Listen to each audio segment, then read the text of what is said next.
Despite these challenges, Jamaica had a good year in regional cricket competitions in 2008, 2009, and from all indication will do well also in 2010.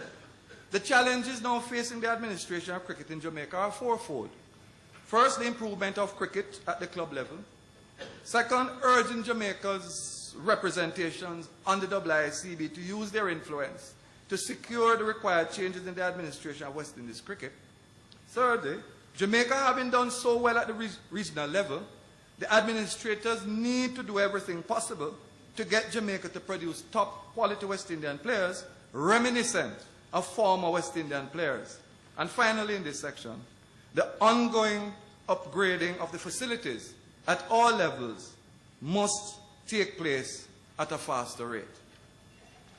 I now move to netball in Jamaica. In the World Championships and the Commonwealth Games at both the senior and junior level of Jamaica, Jamaica has been a force to be reckoned with. At the regional level, our netballers have been virtually unstoppable.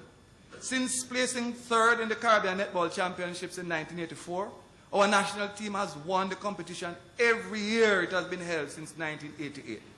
Likewise, in the Caribbean Under-16 tournaments, apart from placing second in 2005, the Under-16 netball team has won the tournament every year it has been held since 1998. What are some of the reasons which have accounted for Jamaica's successful performances in netball at the international and regional levels? Jamaica has, in all sport, but more so identified in netball, naturally competitive athletes. Netball has one of the most dedicated, loyal, and committed band of volunteers to be found anywhere in Jamaica. Not that we do not have volunteers also in other sports. The provision by the Jamaican Netball Association of sound professional administration, and I would wish to share an experience with you. The association has built up significant social capital with corporate sponsors predicated on trust and accountability.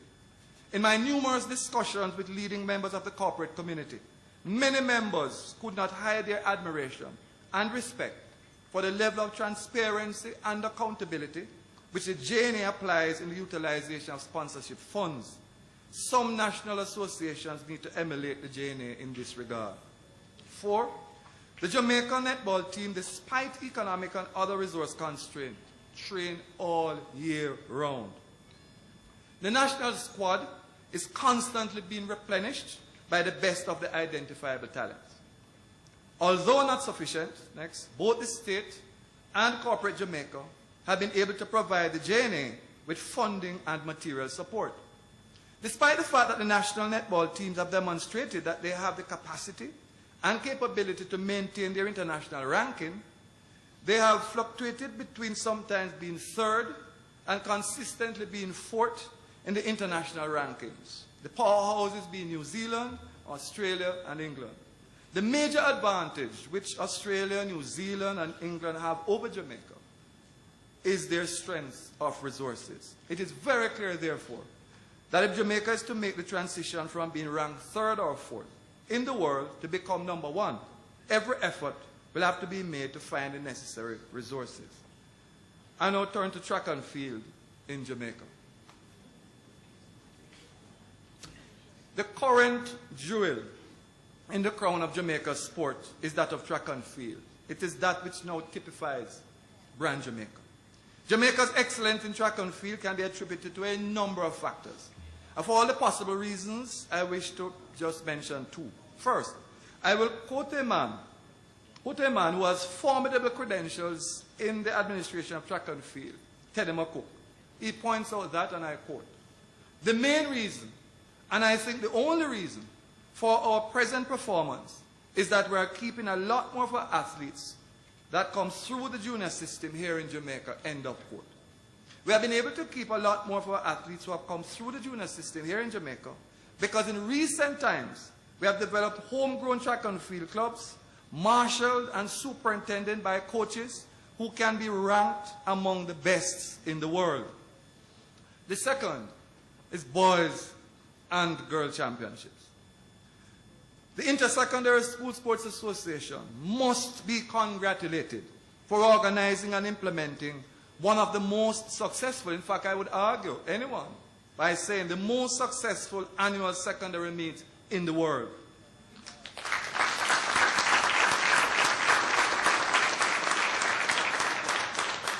This year, Champs, boys champs, not girls champs, but boys champs, is celebrating its 100th year, having no competition on only 4 occasions. Coupled with the boys and girls championships are other track and field meets, from the primary to the tertiary level, organized on an annual basis by different entities across the length and breadth of Jamaica. Having achieved so much over the last 100 years, and now that we're at the top of our game in the sprints, what more can be done to improve our performance in this area? I will mention a few points. From a symbolic point of view, we have to signal to the world that we are no longer amateurs. We need to do so by removing the word amateur from the name of the Jamaica Amateur Athletic Association. And I'm not taking away its acronym. It can retain its acronym by becoming the Jamaica Association for the Advancement of Athletes.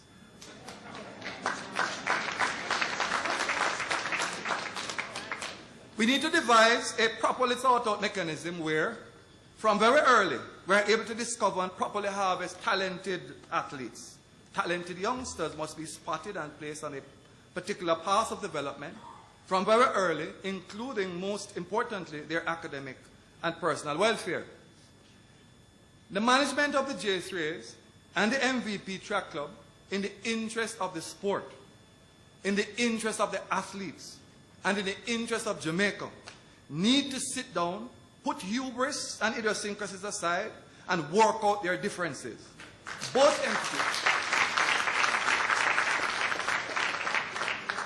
Both entities are critical in the continued development of the sport. And the public quarrels, which took place during the Olympic Games in Beijing in 2008, and the World Championships in Berlin in 2009, with the athletes in Jamaica caught in the middle, must not be allowed to happen again. The recent dominance of Jamaican athletes in track and field events, especially the phenomenal performance of Usain Bolt, creates special opportunities for harnessing the exceptional moment in Jamaica athletic history, in Jamaican business development. In pursuing these opportunities, it is necessary to be mindful that timing is of the essence. This is so because in a world where rapid change is the norm, the shelf life of athletes at the top of their game can be limited.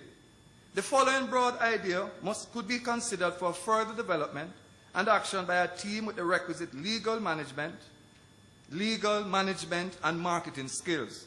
The global perception of Usain has transformed him into an instantly recognized icon almost anywhere in the world.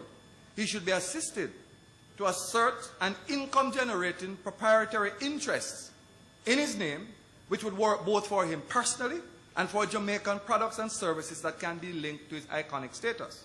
Accordingly, it would be worthwhile pursuing the idea of creating a corporate entity that would register in jurisdictions worldwide a legal proprietary interest in a brand or trademark incorporating an iconic image or poster of Usain. Clearly, Usain himself would be a major shareholder in such a corporation. Other shareholders might be drawn from persons and companies who enjoy his confidence and who possess the necessary interest and expertise to pursue the objective. Given the national interest in Usain, both government, through an appropriate agency, might even facilitate the process in various ways by becoming a joint venture partner in the company, at least initially. Hopefully, endorsement contracts into which both has already entered would not legally preclude action being taken along these lines. I now turn to sport and crime. Brand Jamaica has two sides.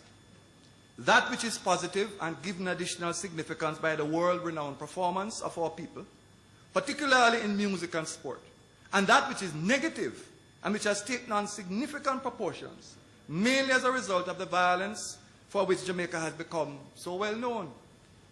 These two diametrically opposed views of Jamaica are ironically largely the product of those persons within the age range 14 to 30.